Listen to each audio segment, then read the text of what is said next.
In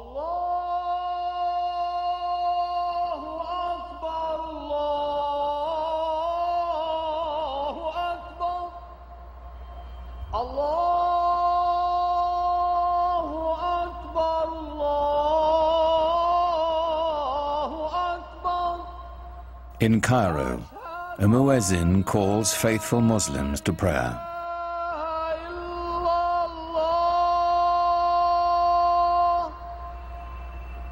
It's the same call that sounds 5 times a day, every day, in cities across the world.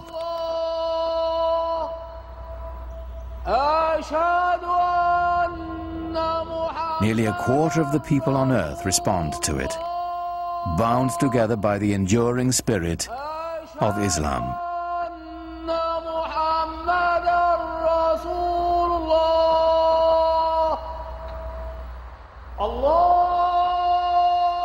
God is most great, the muezzin calls. I testify there is no other God but God. I testify Muhammad is the messenger of God. Come and pray. Come and flourish. God is most great. There is no God but God.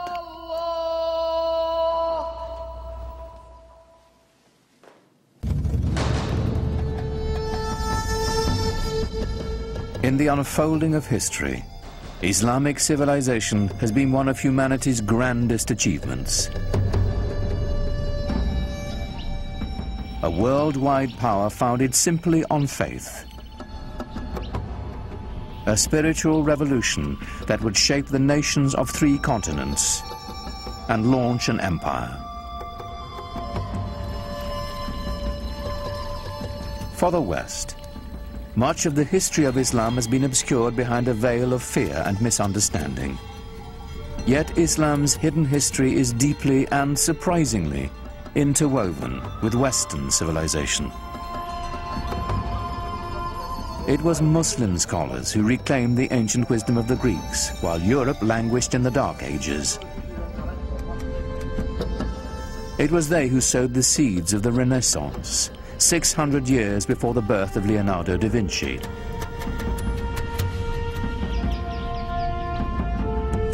From the way we heal the sick to the numerals we use for counting,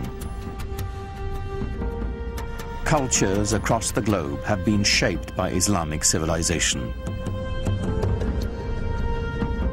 But all this began with the life of a single, ordinary man, and the profound message he proclaimed would change the world forever.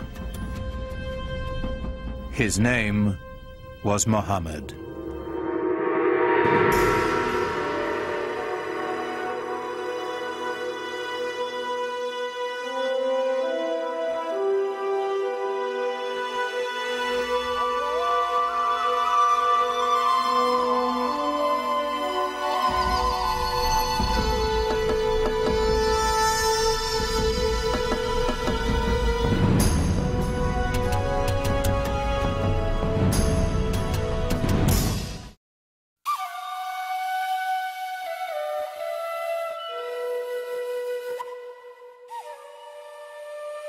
To Muslims, the life of Muhammad is a story revered, in its mysteries as much as its certainties, that our beliefs held sacred. Whatever we can tell about the Prophet, of course, is screened through the filter of what has been preserved over the centuries and what people have wanted to preserve. And it's very difficult to pull out from all of these different sources that are very adoring and the ordinary human being that the person that he was.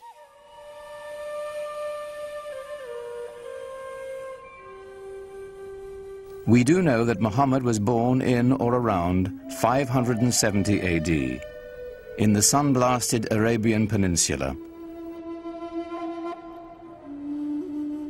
a land of savage scarcity whose Bedouin tribes were locked in a constant state of tribal war.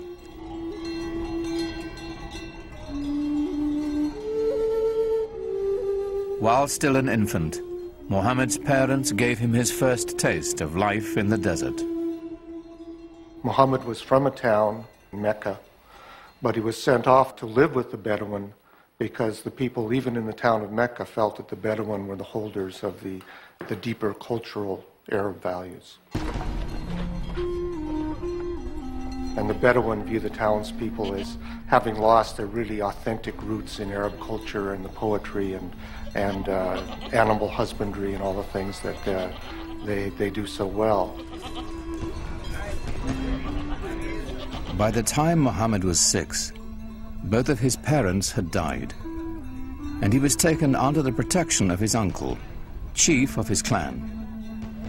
Being an outsider gave him a singular perspective. He'd been orphaned early and developed very early on a passionate sense of concern for those who are left out of society. To be orphaned in a tribal society where clan and family relationships are your keys to everything, success, status, honor, dignity, is to face what it really feels like to be marginalized. And that obviously had a very deep impression on him as a young man. In some ways, it was detrimental, of course, to grow up without parents, but in other ways, he was so adaptable. He had many parents, he had many fathers, he had many mothers, so it made him a child of everybody. Muhammad's clan, like Arabs all across the Arabian Peninsula, would share the stories that had been told and retold for generations.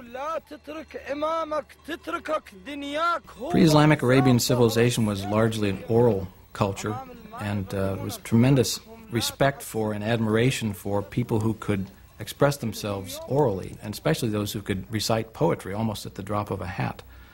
Some of the most important people in a tribe were the poets.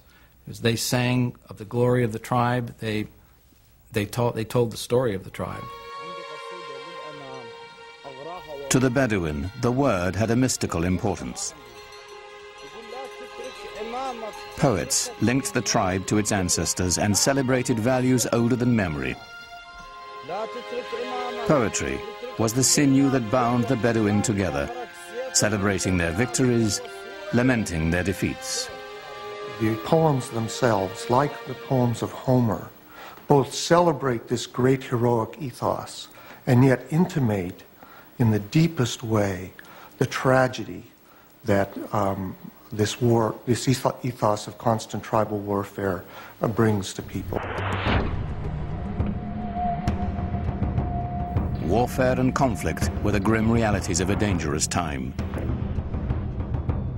Muhammad's uncle taught him the skills he'd need to survive in a world where even a prophet would wield a bow and arrow.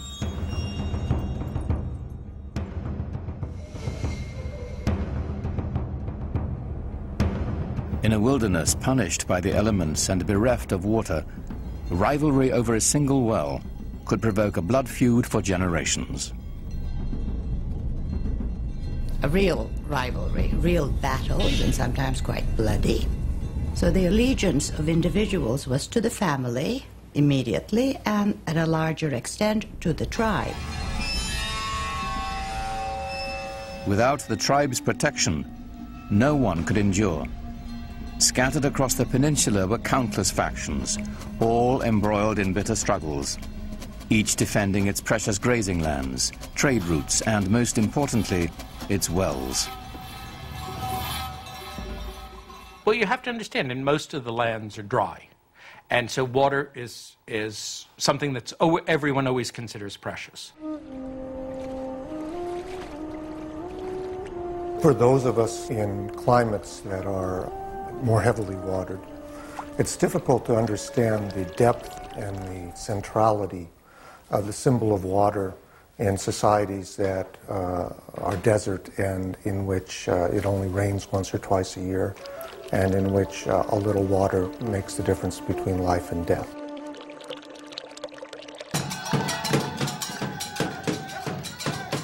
Each clan had its own separate gods and totems, to water and wind, fire and night.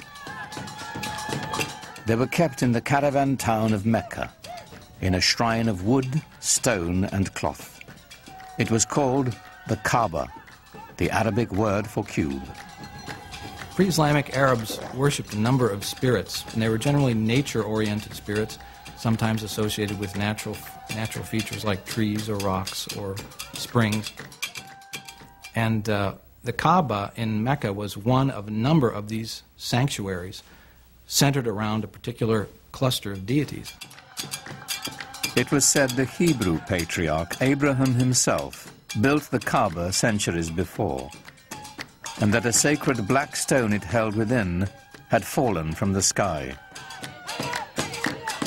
In these turbulent times, the Kaaba provided a rare place of peace. Only here would the Bedouins submit to a temporary truce before returning to their conflicts of the open sands. There was this one place in the middle, around the Kaaba, which was, from even pre-Islamic times, was a place of a sacred enclosure where all people had to put down their arms. And this, of course, facilitated trading because it meant that you couldn't carry on your feuds when you were doing your buying and selling. The spiritual and economic importance of the Kaaba in Mecca are pretty hard to separate as far as the pre-Islamic Arabs are concerned. The Kaaba made Mecca a vibrant center for trade. Here were found Arabian incense, exotic perfumes and Indian spices, Chinese silks and Egyptian linens. But perhaps the greatest treasure to be found at Mecca was the rich mixture of cultures. There were people who came through town who had all kinds of interesting experiences to relate to faraway places. The local religion was mixed. There were Christians, there were Jews, and there were also the Arabs of the desert who followed an animist type of religion. Muhammad's world was a center of trade, connecting the Mediterranean Sea to the Indian Ocean, linking the aging empires of Byzantium and Persia to the great bazaars of India and China.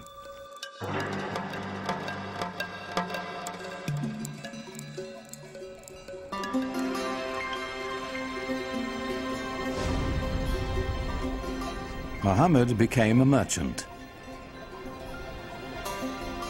In fact, he had a great flair for trade. At the age of 25, while leading a caravan northward to Syria, his talents caught the eye of the shipment's owner, a wealthy widow named Khadija.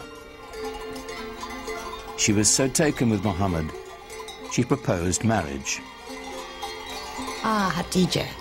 Well, I think she was a mentor as well as a wife, a very strong lady who had her own business, and Muhammad was helping her out. So it was a wonderful partnership, and I'm sure he learned a lot from her. He had a tremendous amount of contact with merchants coming from different parts of the world, passing through the Arabian Peninsula. I think he was a very intelligent man, very open-minded, and he was able to communicate with a great variety of people. He must have had great charisma as well. Muhammad had a way with people and with resolving their disputes. Once, when the Kaaba fell into disrepair, the clan chieftains quarreled over who would have the honor of putting the sacred black stone back where it belonged. Before violence could erupt, Muhammad proposed an equitable solution.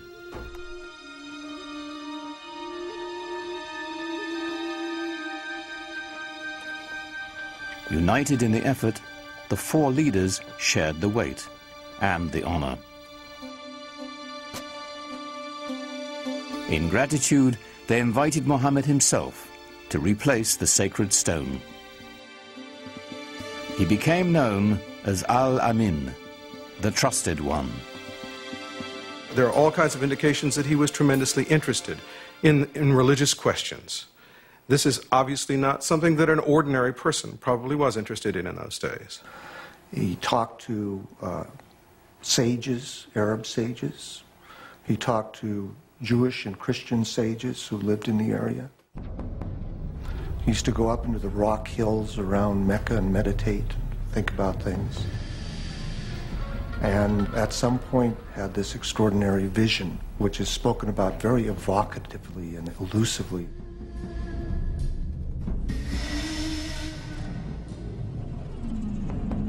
In a cave above Mecca, Muhammad had an experience that would be the defining moment of his life. An angel was said to appear before him in the form of a man, instructing him to recite in the name of God, the Almighty. For Muhammad, it was an encounter as profound as it was deeply disturbing.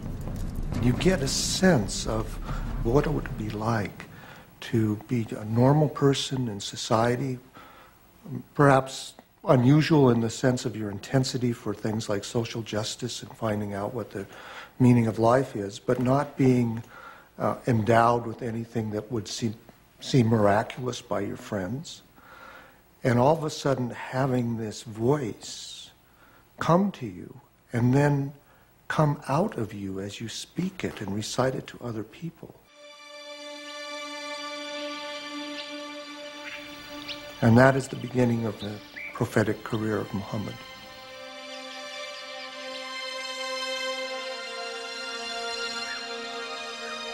The months to come would bring more revelations. Powerful words of a lyrical quality, more beautiful than the most exquisite Arabic poetry. Above all, Muhammad was to bear one message to his people, a simple yet radical proclamation, that there is only one God. The central tenet of Islam is the oneness, the indivisible unity of God. Not something that is simply that one pays lip service to, but something that is absolutely the most important concept. Divine unity is more than saying there's only one God and there aren't other deities. It's only thinking about one thing. So to be thinking about possessions, to be thinking about status, to be thinking about power are all intellectual idols.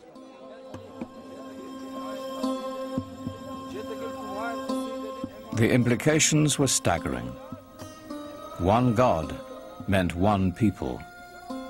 No more tribal divisions. To the poor and unprotected, the prospect was revolutionary. It seems to me that one of the most important things in his early teaching that isn't often talked about is the strong social justice message that he delivered. In Mecca of the time, there was an increasing separation between the haves and the have-nots. He insisted that this was not to be and that we should share the wealth, and it was this social justice message that I think that really got him a hearing among many of the folks. So coming with Islam, it was a new order, a new way of life. And it was a beautiful way of life because everybody was equal, black, white, men, women, children. So it had that type of universal appeal, which I think was the reason why Islam spread so rapidly.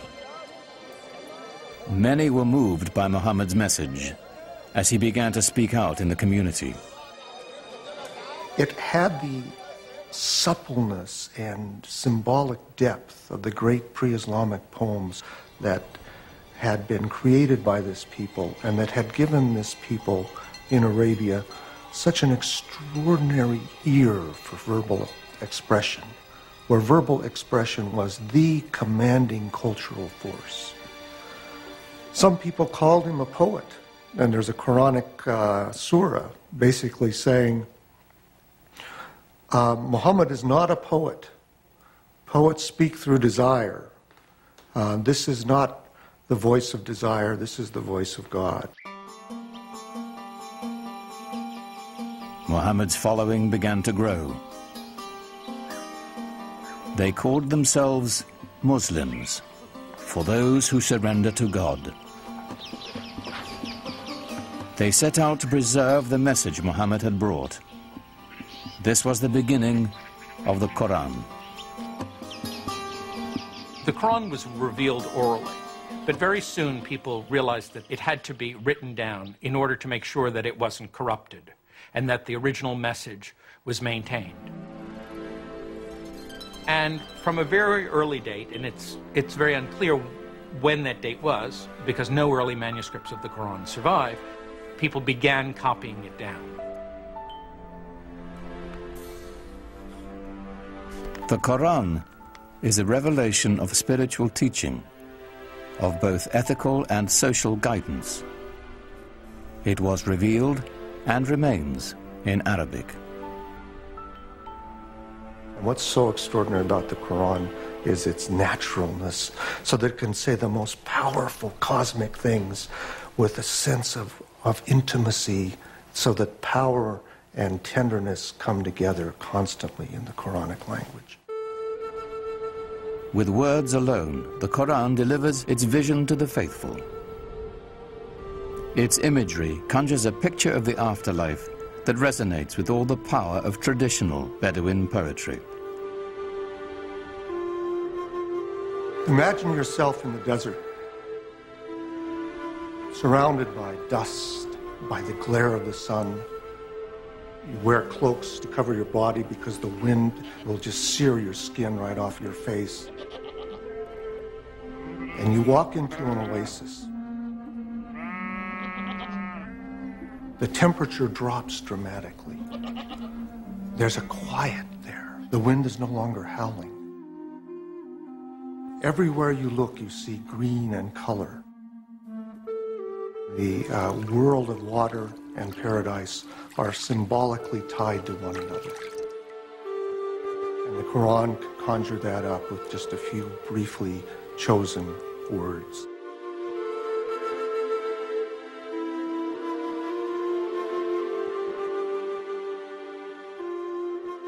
Yet for all the imagery of paradise in the Quran, there was no easy description of God. The mystery would remain.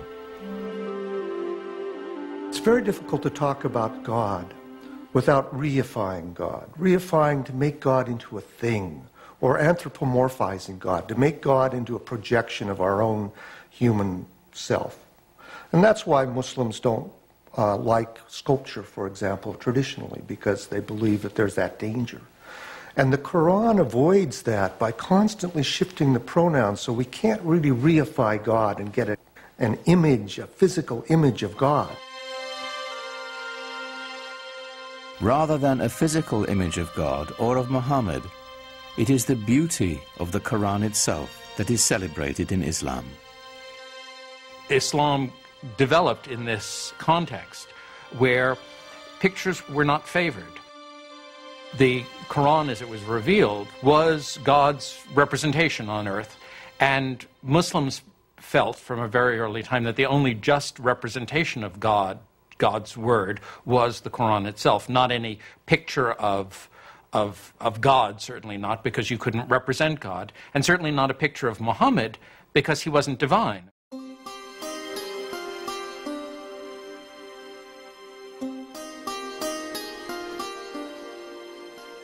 At certain times and places, people did make images of the Prophet Muhammad, but these are not religious images. These are not images meant to be worshipped. They're not images of a saint or of God. They are images of Muhammad as a historical figure. He's sort of given honor by having a very bright blue background or a white cloud near him, but he's not otherwise distinguished from the other characters in the story. At other times, people did represent the Prophet, but he was always represented with a white cloth over his face to hide his face, so that there were different approaches to doing this. But in all of these are not devotional images. You're not supposed to look at them and pray towards them. You're to learn more about the history of your religion, with the emphasis on history from them. As Muhammad's community grew, so did the opposition. People, of course, were skeptical and said, look, if you're a prophet, where's your miracle? And the prophets in the Quran, Moses had miracles, Jesus had miracles. Where's your miracle? The Quranic answer to that challenge is, this is the miracle, this Quran. But that wasn't miracle enough for the people who defined themselves by the gods of their ancestors and the totems of their tribe. Their doubts increased. The idea of life after death appalled them. So the Quran presents people as really being skeptical. You mean to tell me that after I die and my body has gone back to the elements and I've been putrefied, that I'm going to be put back together again and brought back to life? That, of any of the messages in the Quran, that struck the people of Arabia as being the most hard to believe. Muhammad also spoke of eternal damnation for the unjust. He used the language of apocalyptic imagery, talking about the signs of the ends of time, when the mountains crumble, when the skies are rolled up like scrolls. Then you will know what responsibility you bear for your actions. There are references to those who are unjust going to the fire. To the non-believers, the divine reckoning Muhammad invoked was an outrage. His dismantling of their heritage and customs, deeply unsettling.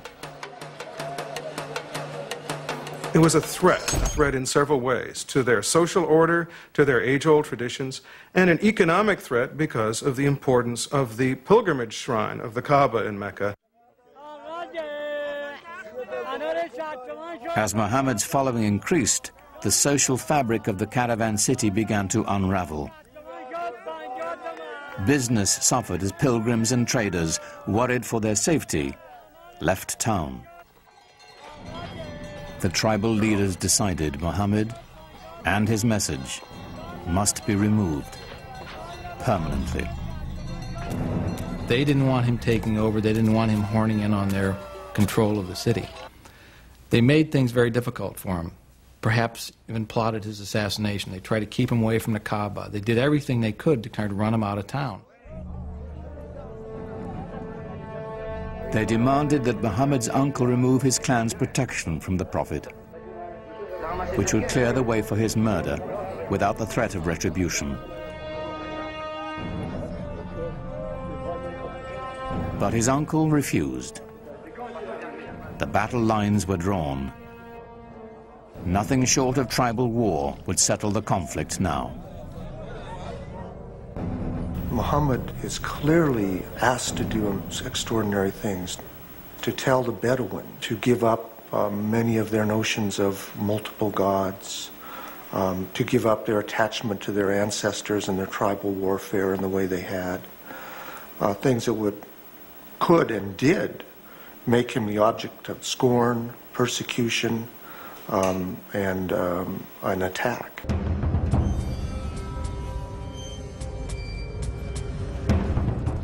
Muhammad's followers were forced from the marketplace and starved.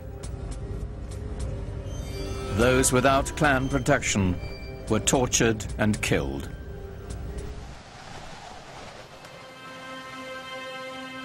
In 619 AD, Muhammad's wife, Khadija, died, and his uncle as well. Gone were his first great love and his only protector. Here at last was the opportunity his enemies had been waiting for.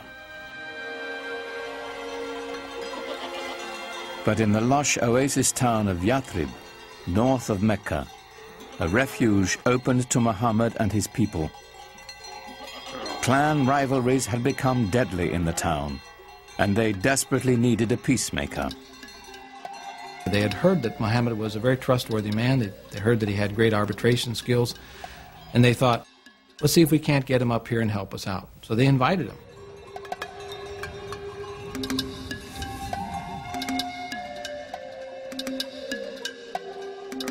Muhammad agreed to travel to Yathrib and settle their disputes in exchange for a safe refuge for his people.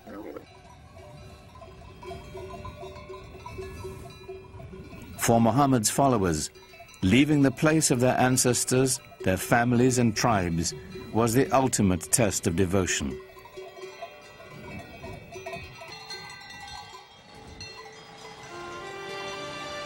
In doing so, they began a new community, a new tribe.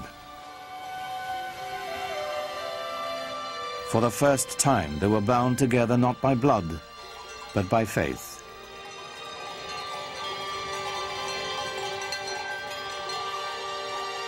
In the course of a single caravan journey, Islam marks its true beginnings. Their journey is known as the Hijrah. 622 in the Christian calendar marks the Muslim year 1.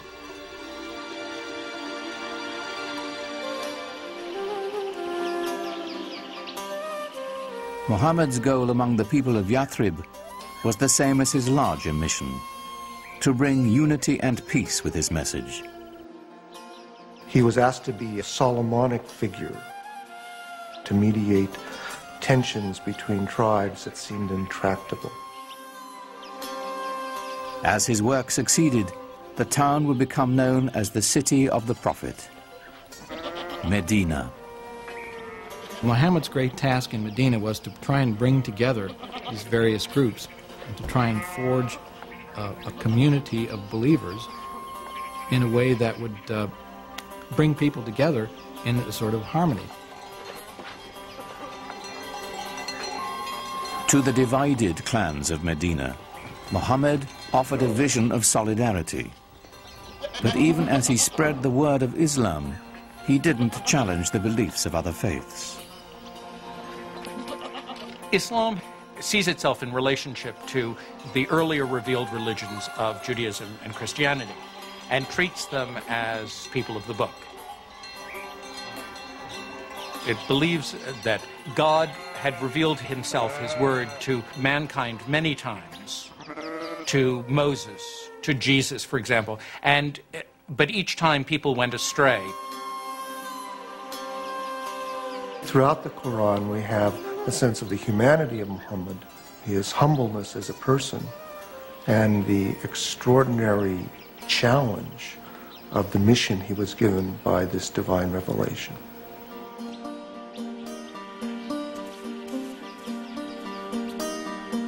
As the Muslim community grew in Medina, a life of simple devotion and ritual developed.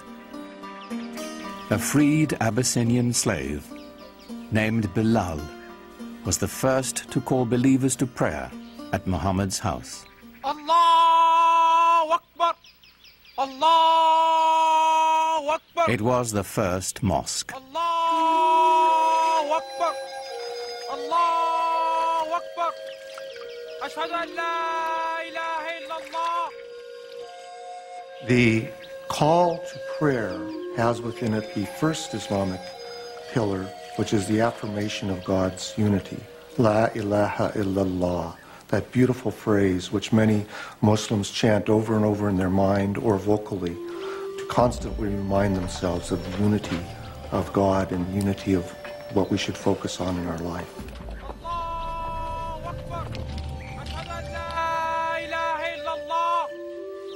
أشهد أن لا إله إلا الله أشهد أن محمدا رسول الله. Praying together is a good thing. It cements the idea of belonging to a movement, to a religion, to an organization, to a community. The result is something very, very powerful, even to watch, even for a non-believer or someone from another religion. We carry out physical gestures of prayer in worship that unify our body and our mind and our soul, all at the same moment of bowing and touching our head to the ground toward that exact center. What could be a more powerful symbol of unity? It's said that while he was in Medina, Muhammad received a revelation instructing those in prayer to face in the direction of the Kaaba in Mecca. Though filled with pagan idols, it was still the shrine of Abraham, the first believer in the one true God.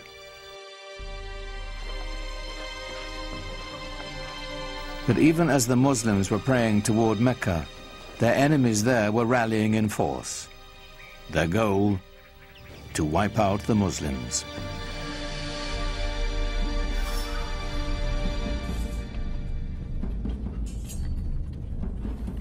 Muhammad's people began to gather arms.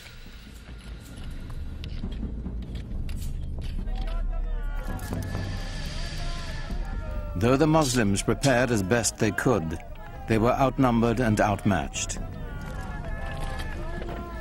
They mustered a force of only 313, mostly old men and boys, with few weapons. While the approaching Meccans were heavily armed and 1,000 strong.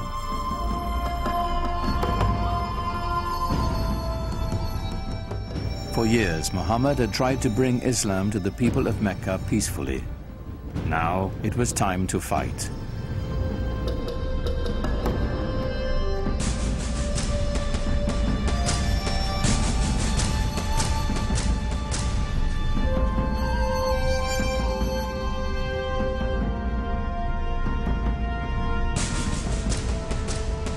The Muslims faced their own tribes, brother fighting brother, son against father.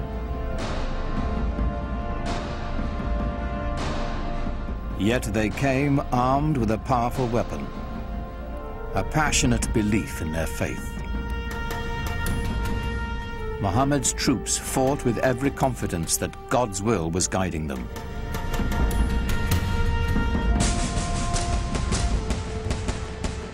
They fought 3 very, very bloody battles. At one point, the entire young Muslim community was right on the edge of annihilation.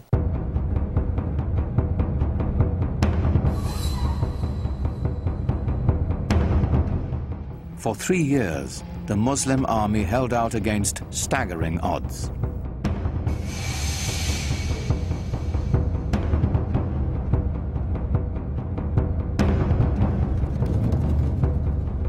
As word of the fighting spread, other Bedouin tribes saw God's hand in Muhammad's victories. One by one, the peoples of the desert began to join in his struggle. The Muslim army grew, and the tide began to turn.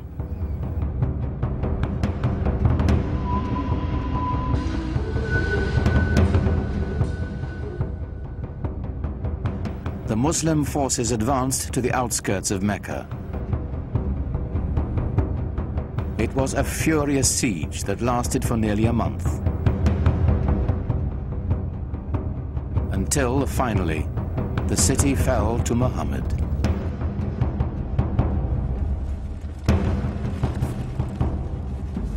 In 630 AD, the terrified people of Mecca braced for the onslaught.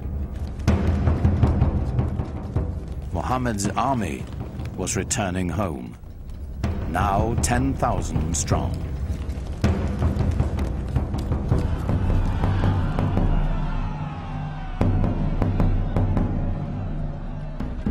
The vanquished knew the terrible fate that awaited them. According to the modes of tribal warfare, the Meccans could expect a big revenge. The men are usually killed, women and children are sold into slavery.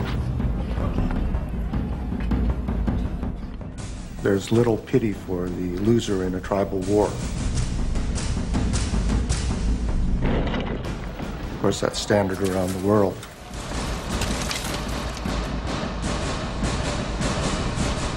But Muhammad had a surprise in store for the fallen city. When Muhammad came into Mecca, and not only did not carry out a bloody revenge, but actually embraced the very Meccans who had fought him for 3 years and attempted to annihilate him, it was very shocking to the people in his milieu. So within the very founding of a religion, one finds episodes of great generosity, often extraordinary acts of of kindness and mercy. But not all of Mecca escaped Muhammad's wrath. Flush with victory, his troops marched straight to the Kaaba. 7 times they circled the shrine, as those who had come to seek its protection appealed to their idols. But it was not the pagan people Muhammad had come to destroy. It was their gods. He raised his staff, and the tribal gods of his ancestors smashed into dust. When Muhammad entered Mecca and entered the shrine and destroyed the idols in the shrine, this is of great cultural and symbolic importance in Islam. By breaking the idols, he was breaking apart the tribal system in which each tribe really had its own independent deity. This was shocking to the Bedouin. This was saying the gods of our fathers are being destroyed. In some sense, you're saying that our fathers themselves were deluded. How can you say this in a tradition in which relationships to one's father and tribe were primary? So this act of iconoclasm then is seen as an act of prophetic violence that has just as much importance in Islamic tradition as Moses' breaking of the tablets when he saw the idolatry at Mount Sinai, or Jesus' casting the money sellers out of the temple.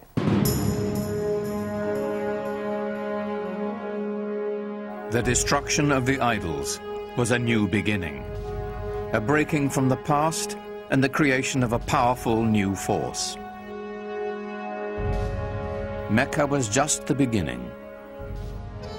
One after another, the tribes of a nation were summoned to the fold and united under the banner of Islam. A worldwide community of faith was begun, born in an extraordinary alignment of history, personality, and conviction. What Muhammad did was to bring a sense of solidarity, a sense of mission, and he united all these separate segments within the peninsula. From then on, moved eastward, westward, northward, southward.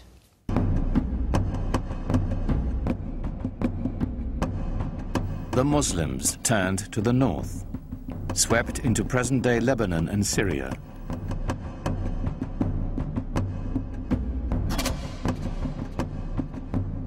They continued west into Egypt and quickly across North Africa, fortifying the coastline of the Mediterranean. Only the seas stopped them. Its growth was so explosive from 622, the year 1 of the Islamic calendar. Within 50 years, people whose father had been camel herders were now governing one of the major empires in world history. Within 200 years, it extended from Spain to China. The Muslims absorbed the Sasanian Empire of Iran and 2/3 of the Christian Byzantine Empire. By now, the empire was larger than Rome. It stretched from Morocco in the west to the Indus River in the east, where the border of India is today.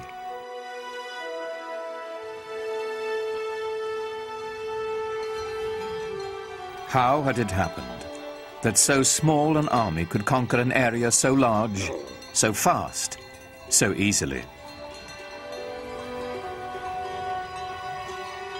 Islam's success in expanding into the central Middle East and across North Africa was due in large part because people were fed up with previous regimes.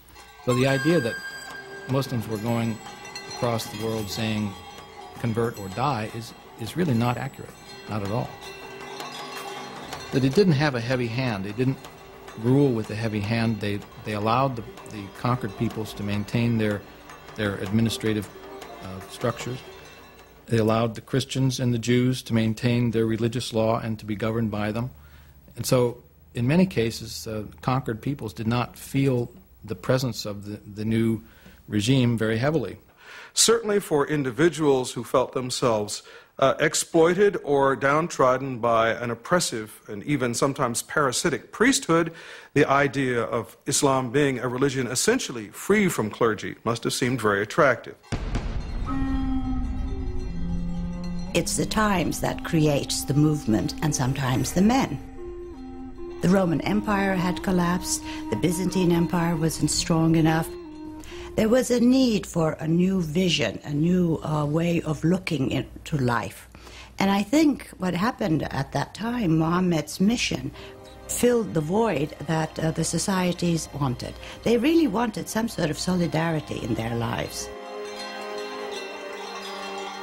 The lessons of the Quran, so successful for the Muslims in Medina and Mecca, were playing out on a global scale. As the conquest swept through Syria, the Muslims held their Friday prayers in the Church of St. John the Baptist in Damascus, allowing its Christian congregation to continue their services on Sunday.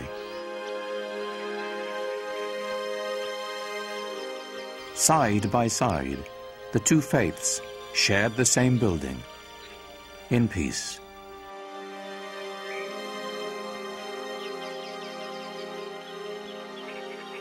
As the Muslim community grew, they bought the old church from the Christian congregation and built a huge mosque on the site.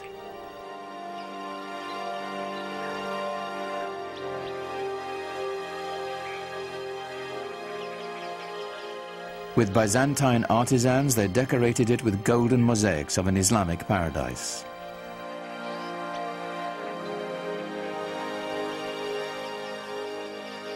The Great Mosque of Damascus would become a model for new mosques to come, all across the empire.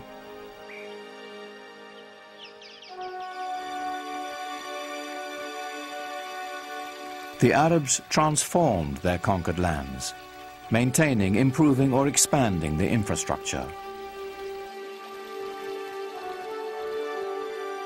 In Tunisia, building on Roman ruins, they devised an ingenious system of water purification, using gravity to separate fresh water from sediments.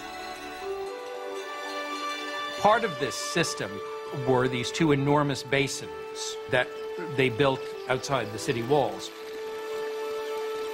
The clean fresh water would flow over into the larger basin, where it would then be distributed by pipes to the city. This is, hundreds of years before anyone in Europe ever thought of having running water.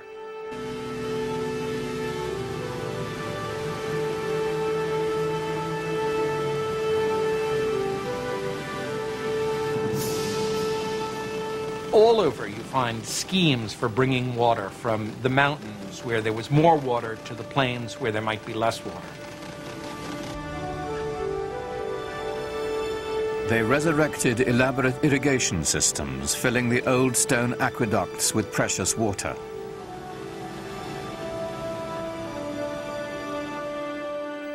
Agriculture flourished as life-giving staples like wheat were introduced to the Mediterranean region.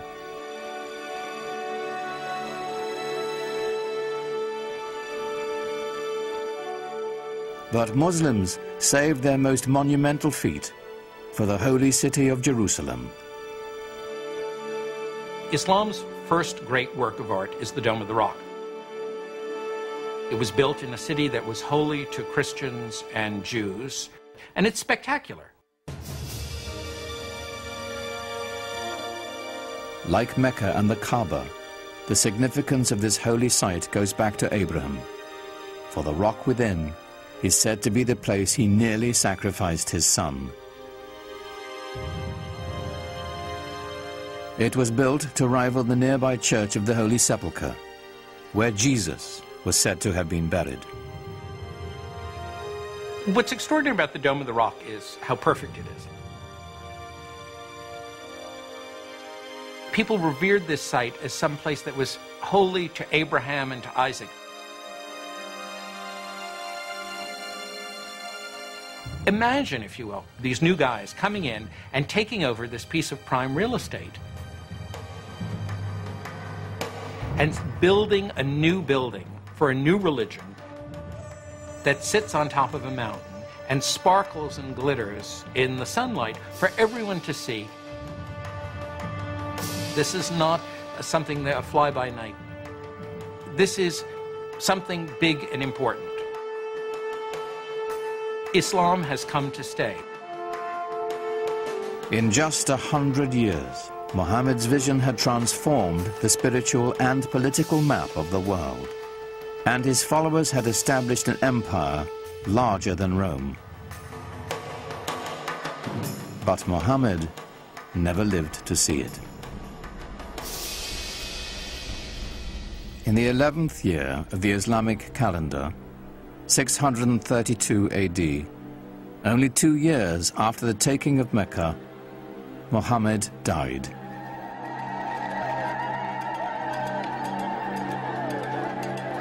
Medina fell into despair.